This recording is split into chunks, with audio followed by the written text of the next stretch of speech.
E a nossa entrevista do dia hoje vai falar sobre direitos do consumidor, além de dar dicas aí de aluguéis vencidos e outros assuntos que nós vamos colocar em pauta. Para falar sobre esse assunto, nós vamos receber aqui o Victor, como que se pronuncia o nome dele? Serri, Victor Serri, que é o entrevistado de hoje, já está conosco aí. Boa noite, Victor.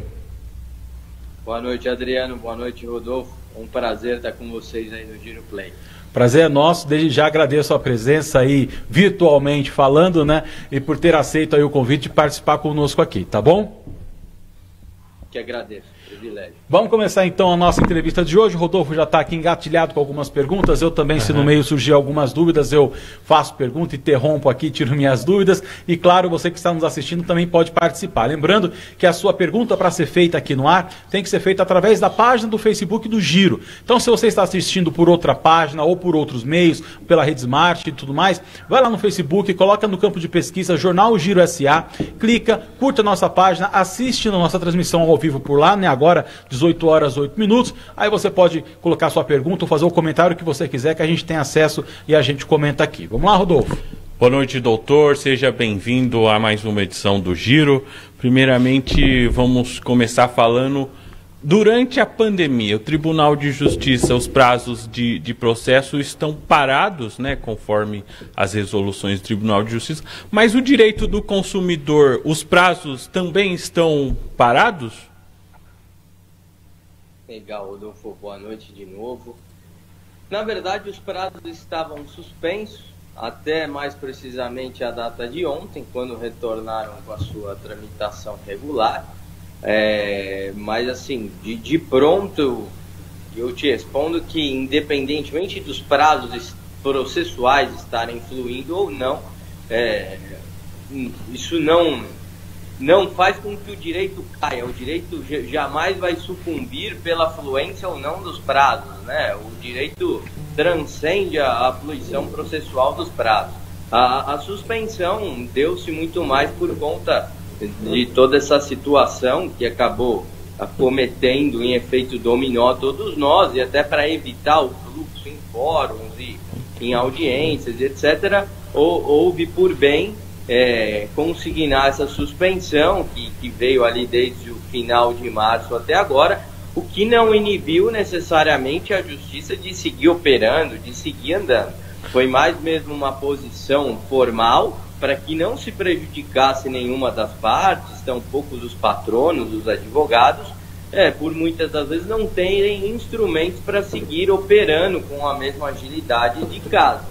Em que pese boa parte da justiça hoje ser informatizada, eletrônica e com todos os meios online aí eficazes para seguir atuando de qualquer modo, de qualquer lugar. Mas fato é que isso não inibe o direito de seguir existindo. Então, assim, o que a gente percebeu mais especificamente com relação à seara do direito consumidor desde que emergiu a pandemia, foi mesmo um movimento gerado por conta da oferta e procura de alguns determinados produtos, e a gente viu, inclusive no supermercado, né, no início dessa pandemia, algumas movimentações atrás de álcool gel e de alguns outros itens de higiene básica, que acabou fazendo escasso esses produtos e acabaram corroborando para um aumento desses produtos.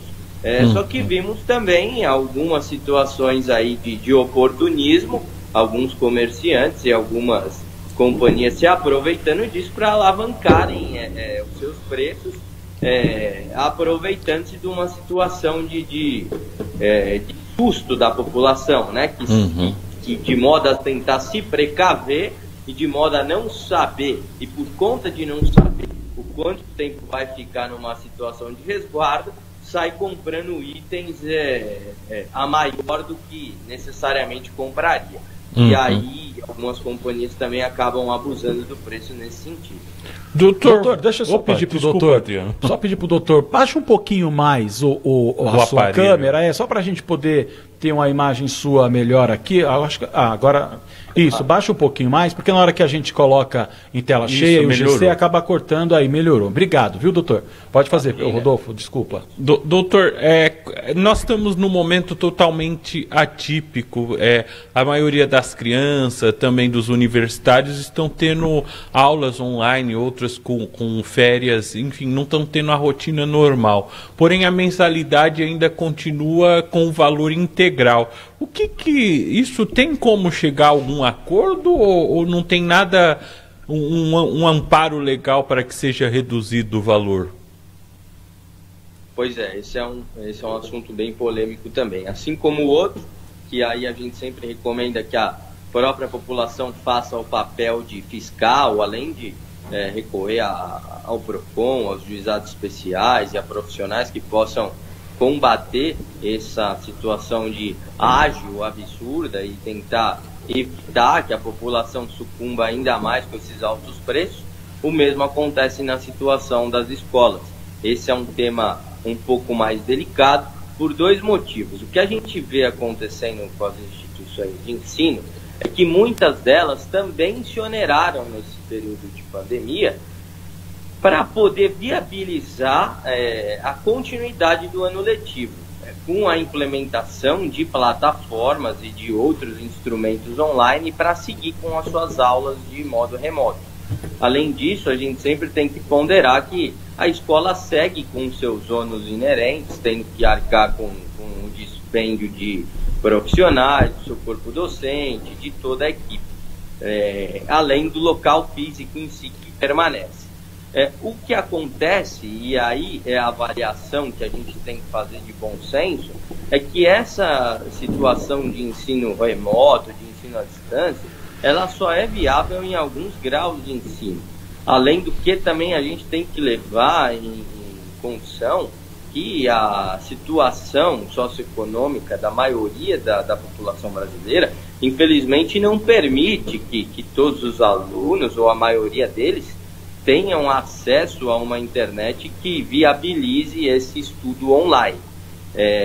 Então, assim, tem dois pontos. O primeiro, devemos considerar em casos de maior grau de ensino, em que as aulas ou o ano letivo, que o cronograma não foi interrompido, ou seja, que o serviço segue sendo prestado, me parece que o desconto pelo desconto, ele não seria razoável, ele deveria vir justificado dessa situação de serviço foi interrompido, o serviço foi minorado, perdeu-se qualidade, e aí através disso repassar para o aluno um desconto que é o provento, é a equação de uma economia que a escola está fazendo por estar com o seu estabelecimento físico fechado. Mas, por outro lado, tem essa situação de ter se onerado com plataformas, etc. Outra situação é no caso do ensino infantil. Me parece que também, em algumas idades escolares, é inviável imaginar que o ensino online vai ser eficaz ou vai ter eficiência perante a crianças de menor idade. E aí a gente entra na seara de que algumas instituições se aproveitam disso como uma desculpa para não darem desconto algum. E nesse caso, o desconto é necessário, porque ele nada mais é do que o produto da situação de um serviço que não está sendo prestado. O serviço está interrompido. Então, nesses casos, me parece que o mais coerente a se fazer, o mais justo a se fazer, é uma suspensão do contrato.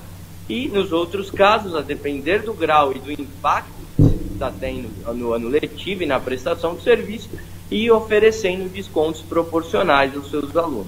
Doutor, a Secretaria Nacional de Defesa do Consumidor, né, que é ligada ao Ministério da Justiça, emitiu um parecer, não me recordo agora, foi um parecer ou foi uma recomendação que a população não reivindique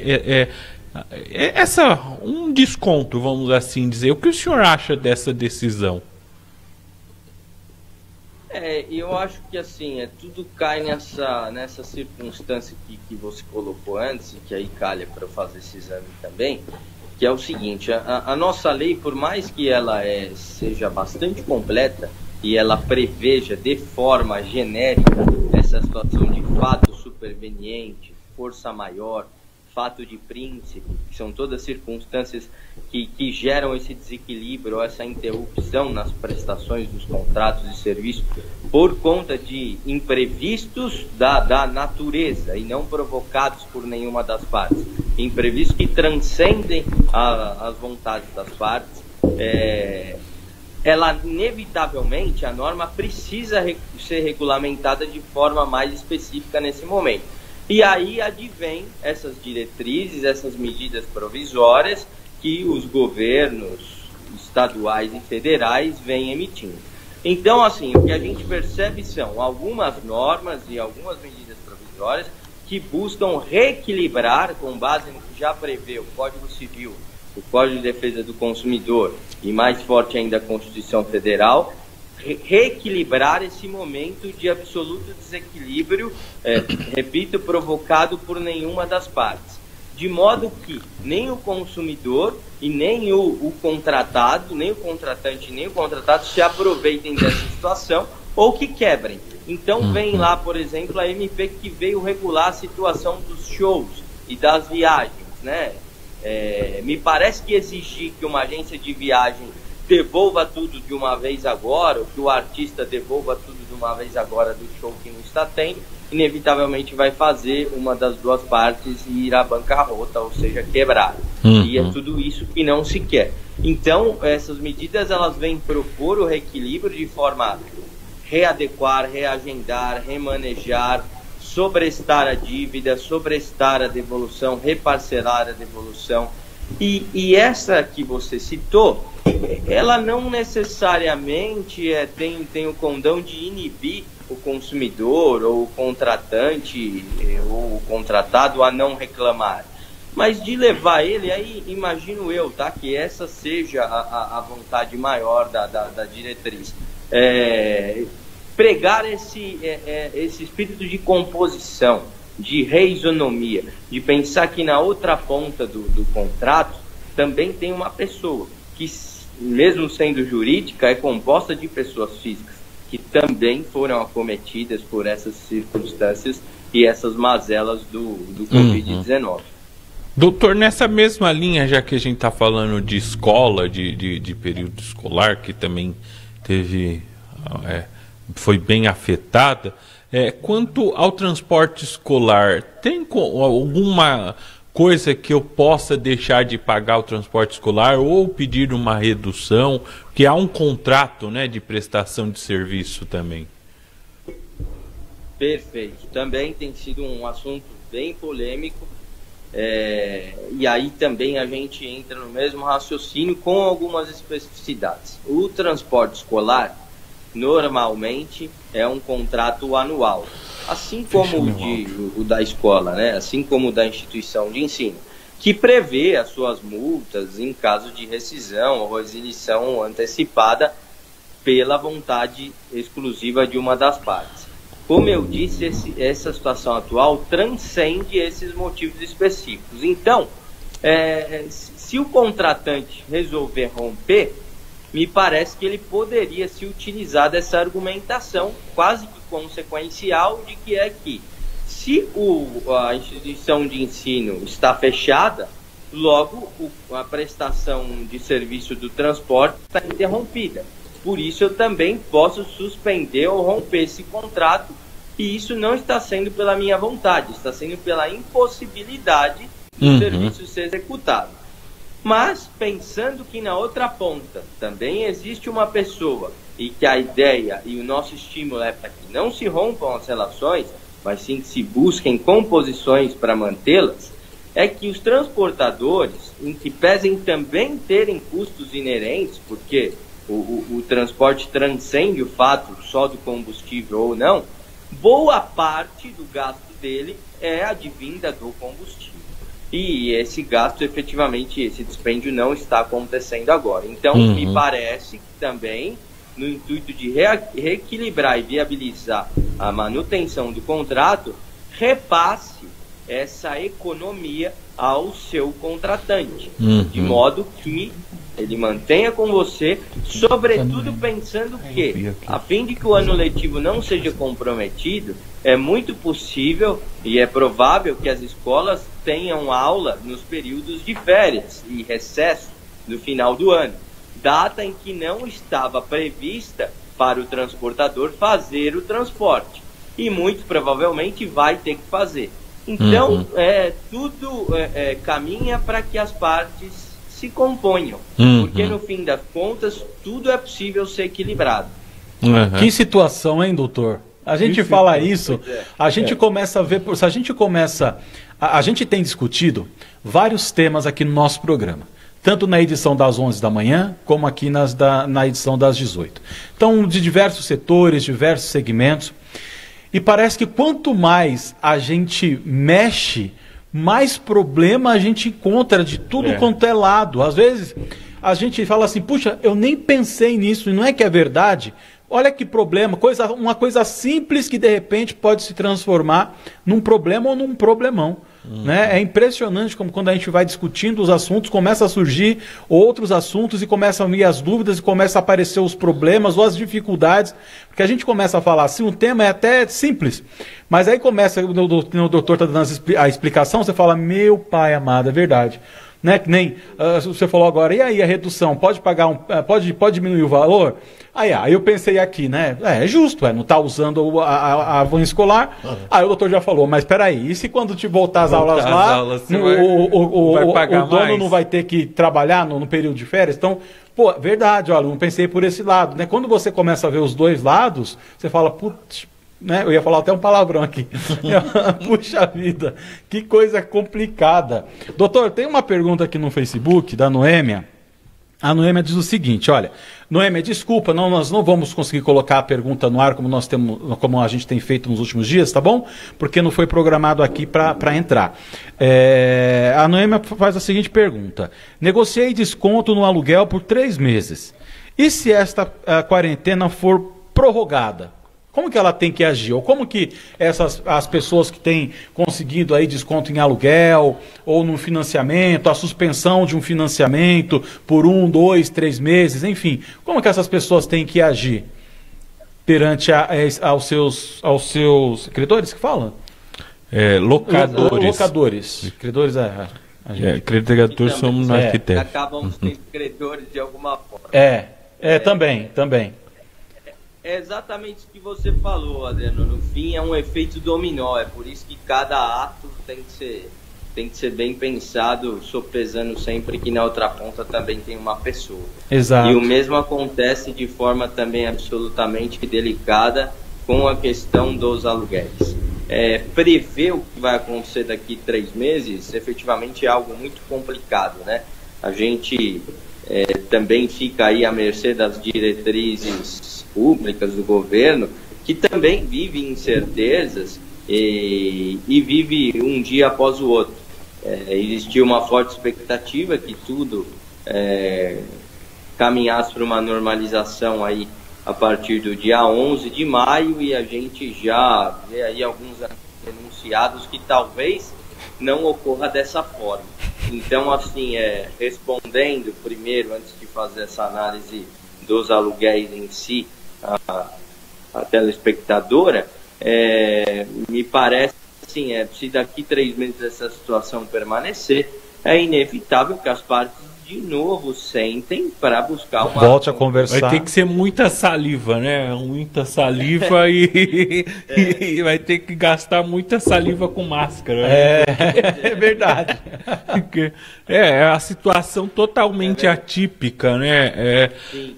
Doutor, explica para nós também que nesse mesmo período houve uma suspensão, salvo engano, pelo ministro Gilmar Mendes, que proíbe, né, nos próximos 3, 4 meses, a reintegração, né, do inquilino que não paga o aluguel. Como que isso funciona na prática? Perfeito.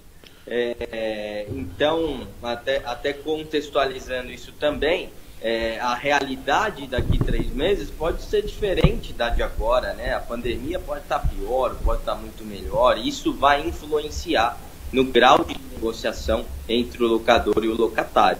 E aí, nesse sentido, as diretrizes dos tribunais de justiça, dos tribunais superiores, mesmo que as ações de despejo não deixem de tramitar, elas vão seguir tramitando, até porque existem situações aí de inadimplência e de devedores contumazes que já estavam em situações complicadas muito antes de serem acometidos pelo Covid ou não.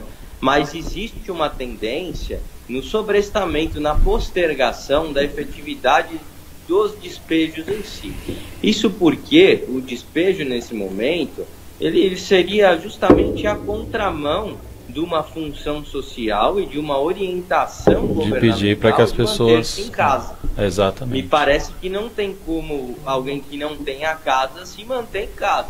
Então, colocar essas pessoas de forma absolutamente vulnerável na rua nesse momento seria absolutamente irresponsável. Então, a inadimplência ela vai seguir, ela vai ter consequências, só que o que não vai ser aceito nesse momento, claro, e a justiça vai saber ler muito bem isso, são atos de má-fé ou de intransigência, seja de um lado ou de outro. Por isso que a gente sempre incentiva o locador também a transigir, a entender o lado do seu inquilino, porque é melhor isso do que romper o contrato de aluguel. Muitas vezes o locador também depende desse capital para tocar a sua vida. Então, é melhor que se diminua um pouco, que se readeque ou que se reparcele, do que se perca o contrato. Mas, respondendo a sua pergunta, é fato que o despejo em si vai inevitavelmente ser postergado.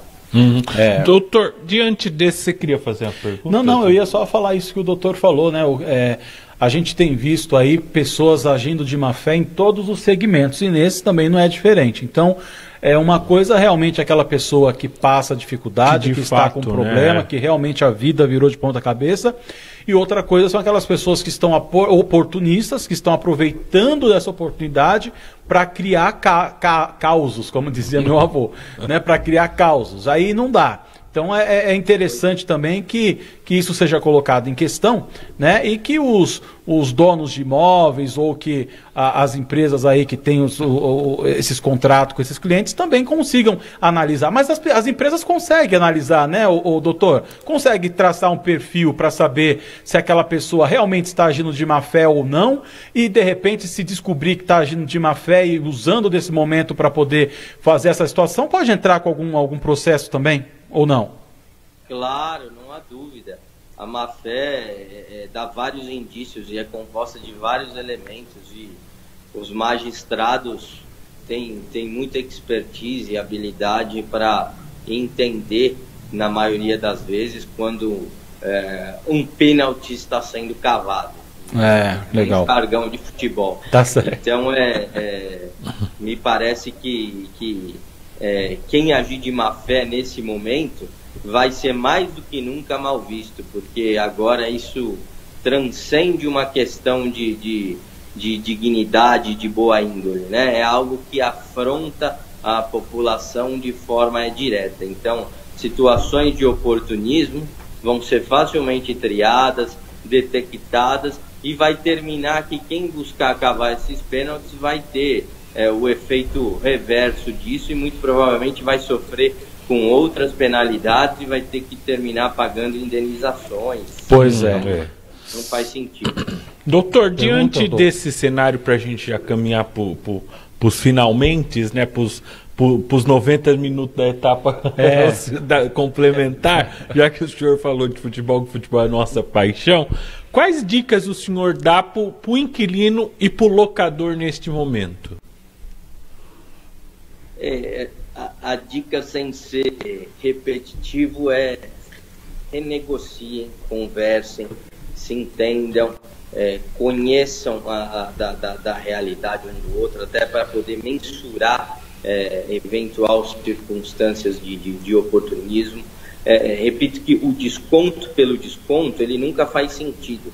Quando algo é precificado, o preço ele é o produto de uma equação, de uma soma de vários outros fatores. Então, o desconto pelo desconto ele nunca faz sentido. E aí entro nas áreas também não só da locação, mas das prestações de serviços em geral.